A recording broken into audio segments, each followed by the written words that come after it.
Alright everybody, this is Austin, the Best I Can Afford Antiques channel. Hopefully everybody's doing good. I got this giant box. Let's get some proportion here. Throw my digits in your way. Shouldn't have to worry about cutting into anything or anything. I paid $5 for this lot. It's not a lot, it's one item. I paid $5 for this item. And you know, it's probably just some reproduction weird junk, because that's what I like to do. It's not junk. I like some of this reproduction stuff, especially this thing, even if it is. You know what I mean? Like, you know, I like all sorts of stuff. Who knows? I got horrible taste.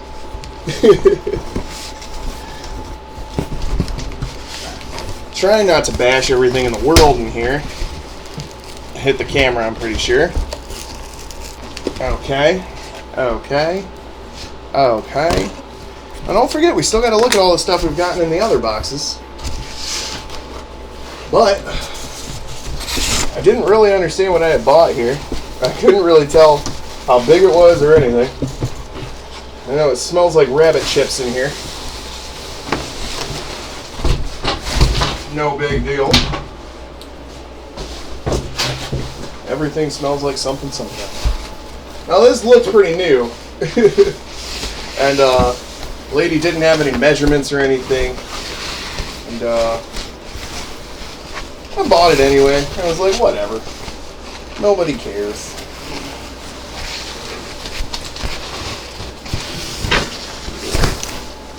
Man, does it smell like rabbits in there?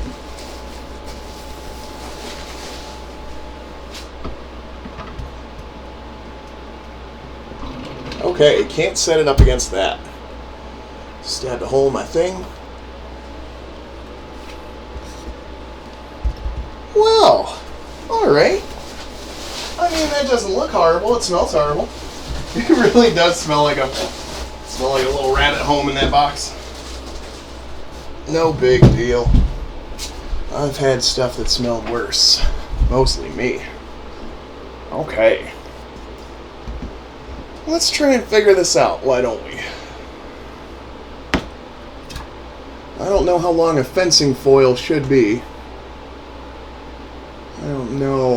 Apologize, I already forgot to turn my fan down. I got a fan in the little antiques room today. A little bit warm. I was talking to you guys earlier. I was unboxing these. My camera didn't want to work. I got frustrated and I walked out of the room for a little bit. Then I started doing other stuff and I forgot all about it. But yeah, we're back now, and let me tell you about this little lot here.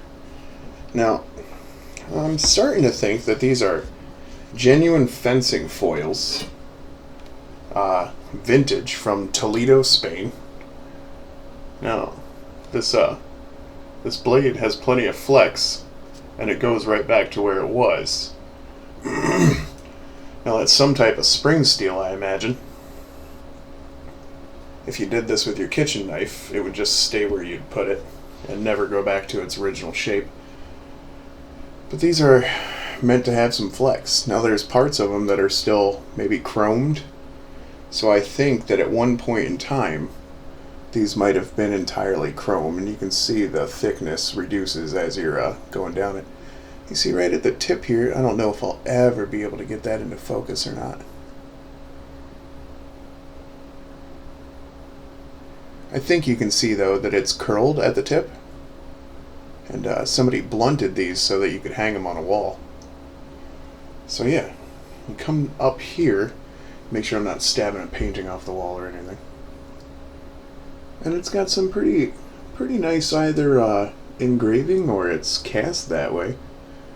I mean, I guess this could be cast. I don't know, though. I don't think you could have a cast metal and have it be you know, springy like this, but I could be wrong. Let's come on, buddy. Where do I have to get you? What do you need? Who does number 2 work for? I wonder if I've got like live focus off or something. Have I done something wrong in my camera settings or something?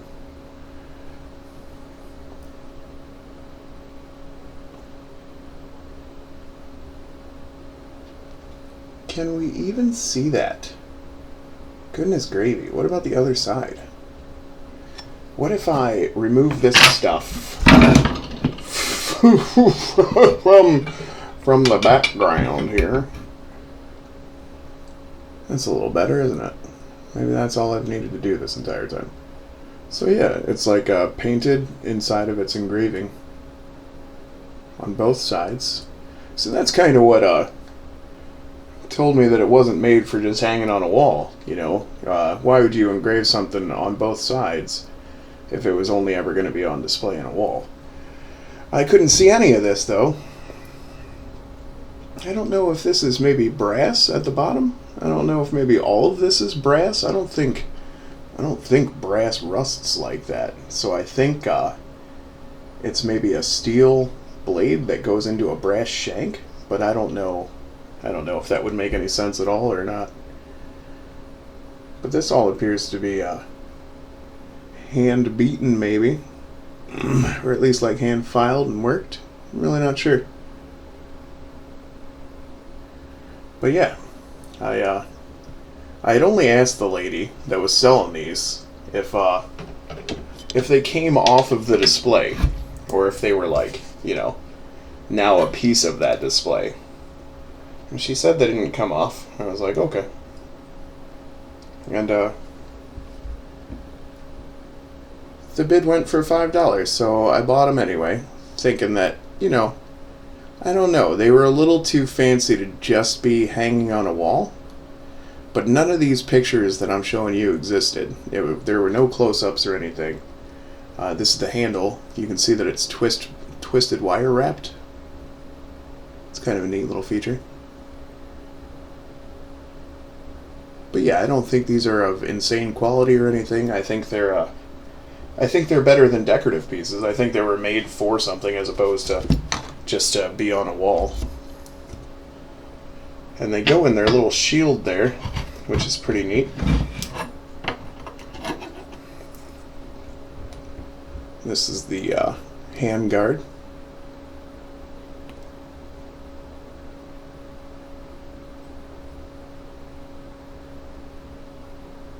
It looks like it was maybe, I don't know if maybe these are steel with like a brass gilding, or I don't know why you would do that, or even if you could do that. I don't know.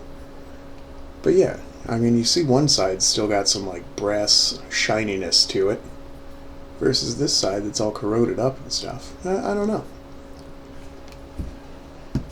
It's a neat thing though. I like them quite a bit. I'm very happy to have them, especially for, you know, maybe all together with shipping and everything for $20. I'm not exactly sure what they charged us for shipping, but it seemed like a pretty reasonable place. So here we are with two new fencing foils. I'm going to put this handle back on this one. It's just got threads at the end. I don't know if that's I don't know if it's typical of fencing foils or just like modern made replica fencing foils. I don't know.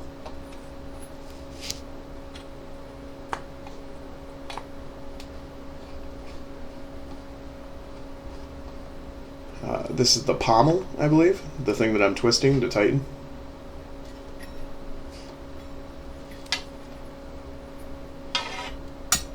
And yeah, that absolutely, you know what? I feel like this felt's supposed to go on the inside of that. Like, why wouldn't it be? Oh, maybe not. No, that's silly goose stuff. Oh, maybe. I don't know. I don't know. Either way. So this is what they look like all assembled and stuff. I think they're super handsome. I'm going to do something to stop any further corrosion. But yeah, I like these quite a bit. And in case the old lady and I ever, she's not old, don't tell her I said that. No, I'm just kidding. That's how I refer to myself and everything. Old, fat, whatever. Oh, but yeah, I think these are kind of neat. This one's just a little less corroded than the other one.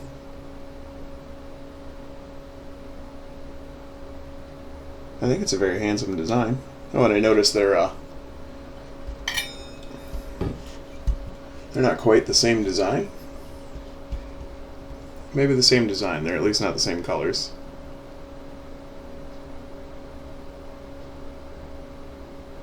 Yeah, what do you guys think of that? Would you have bought these for $5?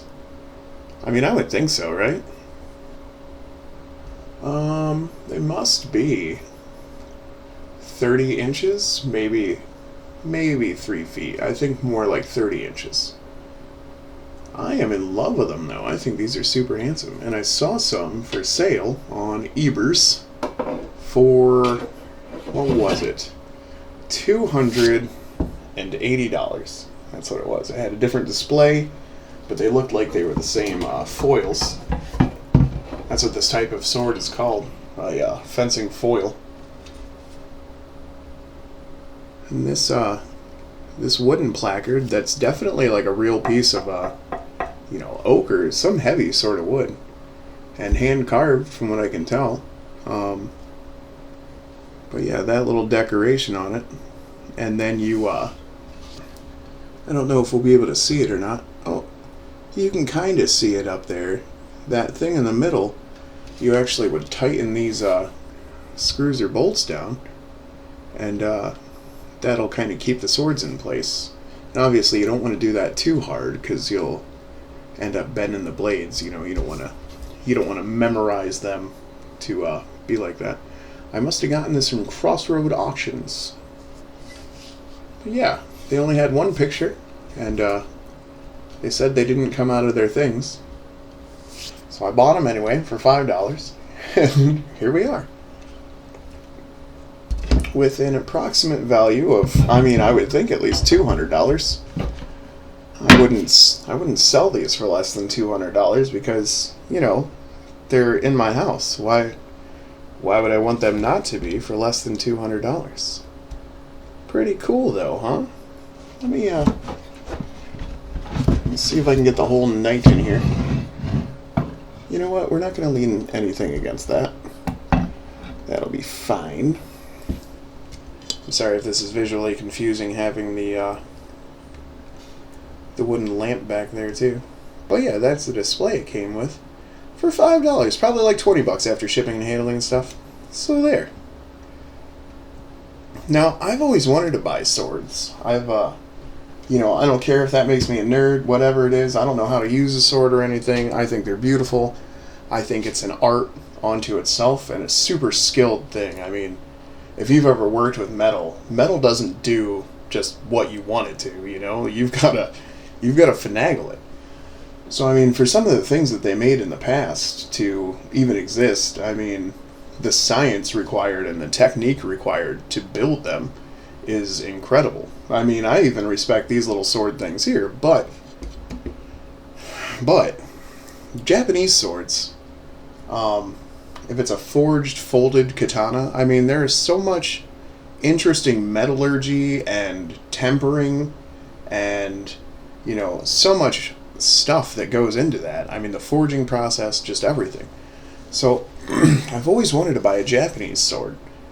And tonight I asked someone if he had any swords for sale because what he has sold me in the past has been just amazing.